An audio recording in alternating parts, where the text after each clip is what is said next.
चंपादोल पंचायत के मुखिया हैं। जी।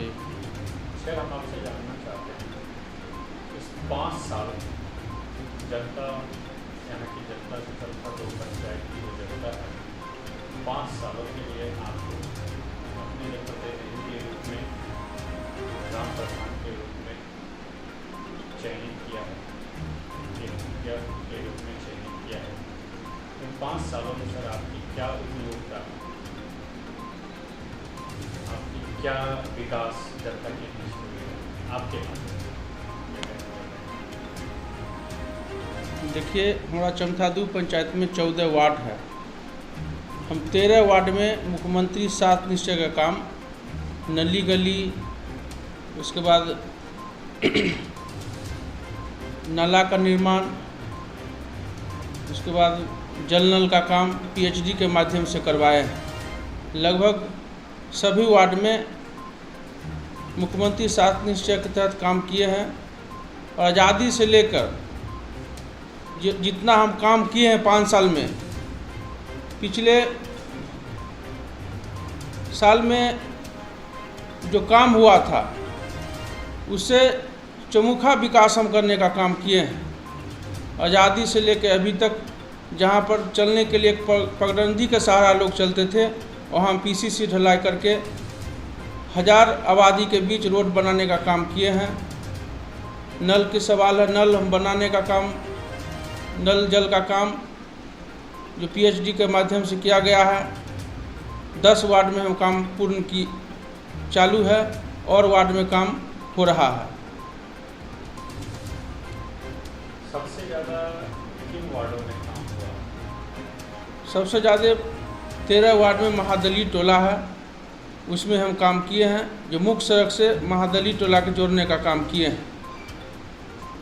जैसा कि अभी सर हम क्षेत्र परिभ्रमण किए थे, तो क्षेत्र परिभ्रमण के दौरान भी हमने देखा है, आज भी प्रधानमंत्री के द्वारा बहुत सारी योजनाएं चलाई जा रही हैं, आवास शौचालय की योजनाएं, इसी संबंधित कुल प्रधानमंत्री योजना के तहत कुल 84 योजनाएं चल रही हैं।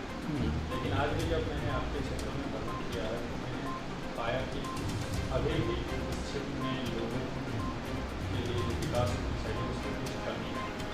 बहुत से जगहों पर मैंने देखा है कि लोग आज भी यहाँ पे छोटे छोटे कच्चे मकानों में रहने के लिए निवासी। इसका वजह क्या है? क्योंकि आप ग्राम प्रधान हैं और इस नाते इस पंचायत के मालिक के रूप में जाने जाते हैं, तो लोगों की क्या समस्या है?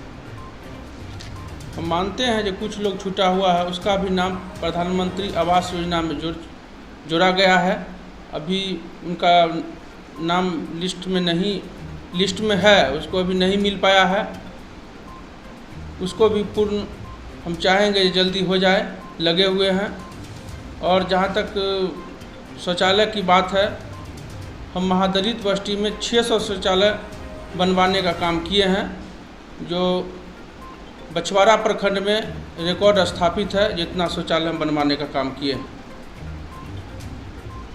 और सर, अभी हाल में कुछ दिनों बाद फिर से पंचायत चुनाव की घोषणा हुई, होने वाली है, आपको पता ही होगा। पंचायत चुनाव भी अब आगामी पंचायत चुनाव का समय भी बहुत नजदीक आ रहा है। इसको लेकर के सर क्या तैयारियाँ चल रही है जनता के बीच, और जनता से आपका कैसा सत्कार रहा? हम काम के आधार पर जनता के बीच जाएंगे, काम किए हैं, इसके आधार पर हमको जनता के बीच जाएंगे। जो मजदूरी दीजिए, कोई भी लोग काम करते हैं उसका मजदूरी मिलना चाहिए, ये हम यही बात जनता के बीच जाएंगे कहने के लिए। अगर हम काम किए हैं तो काम के आधार पर हमको फिर दोबारा मौका दीजिए, हम यही जनता के बीच कहेंगे। क्या लगता है? हमको तो यही लगता है, जो प्रतिद्वंदी खोजने से भी नहीं मिल रहा है। जो पिछले बार हम 1000 वोट से जीते हैं, हम चाहेंगे जो काम के आधार पर इस बार 1000+ वोट से फिर जीतने का काम जनता करे, यही हम उम्मीद जनता के बीच रखते हैं। मान लिया जाए कि यदि जनता के द्वारा इस बार फिर से पुनः आप चयनित हो गए, तो ऐसा कौन सा कार्य बचा हुआ है जो इस कार्यकाल में जो आप नहीं कर पाए हैं, जिसे आप दोबारा करना चाहें? जैसे हमारा पंचायत जो है गंगा नदी और बया नदी के बीच में है और प्रखंड से 18 किलोमीटर दूरी पर हमारा पंचायत पड़ता है। हम चाहेंगे मुझ सबके पंचायत सरकार भवन जो सरकार का लक्ष्य है, हम पंचायत सरकार बनवावें और उसमें जनता जो ब्लॉक जाती है और दिन भर मजदूरी करने वाले लोग दिन भर उनका समय व्यतीत हो जाते हैं, हम चाहेंगे पंचायत सरकार भवन का निर्माण हम करवाएंगे। हमारा मुख्य लक्ष्य होगा जो यहीं पर RTPS काउंटर रहेगा, जातीय आवासीय आय जितना भी सुविधा होगा सरकारी यहीं पर जनता को पंचायत में उपलब्ध कराने का काम करेंगे। अभी कोरोना महामारी चल रहा है और इस महामारी का प्रसार है, इस वायरस का प्रसार पुनः शुरू होने लगा और लोग भी पुनः प्रभावित होने लगे। कई जगह पर तो लोगों की मरने की खबरें भी आ रही है, ये भी आपको पता ही होगा TV चैनल या समाचार पत्रों के माध्यम से। तो जनता से इस कोरोना महामारी को लेकर के क्या अपील करना चाहते हैं? हम जनता से यही अपील करना चाहते हैं जो आप लोग बिना काम बिना वजह घर से बाहर नहीं निकलिए। स्वयं आप लोग इसका महामारी से बचने का एक ही उपाय है जो आप लोग घर में रहिए, इधर उधर भीड़ भाड़ वाले जगह पर नहीं जाइए।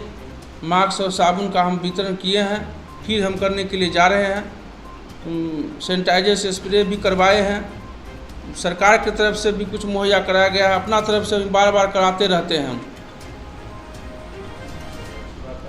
सर, जैसे कि इस महामारी को लेकर के शिक्षा व्यवस्था में काफ़ी कठिनाइयाँ आ रही हैं, क्योंकि महामारी है और इस महामारी में सबको सतर्कता बरतनी जरूरी है।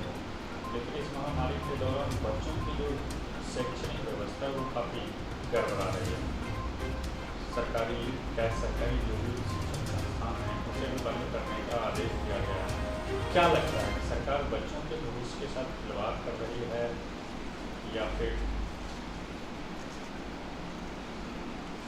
देखिए, जहाँ तक सवाल है जो महामारी है इसमें तो पहले बचना है लोग को, उसके बाद शिक्षा के अथी पर जाना। जब बचेंगे ही लोग नहीं तो पढ़ेंगे क्या? और सवाल है अभी तक बच्चों का अभी तक सुई का व्यवस्था नहीं किया गया है। हम चाहेंगे जो घर में ही रह के बच्चा लोग अपना गार्जियन उसका देख रेख में शिक्षा का कुछ अपना स्तर से अथी किया जाए। पहले बचना है महामारी से। और सरकार से भी हम अपील करते हैं जो ऑनलाइन व्यवस्था सरकारी में भी हो, जैसे प्राइवेट शिक्षण संस्थान में चल रहा है, सरकारी शिक्षण संस्थान में भी ऑनलाइन की व्यवस्था किया जाए।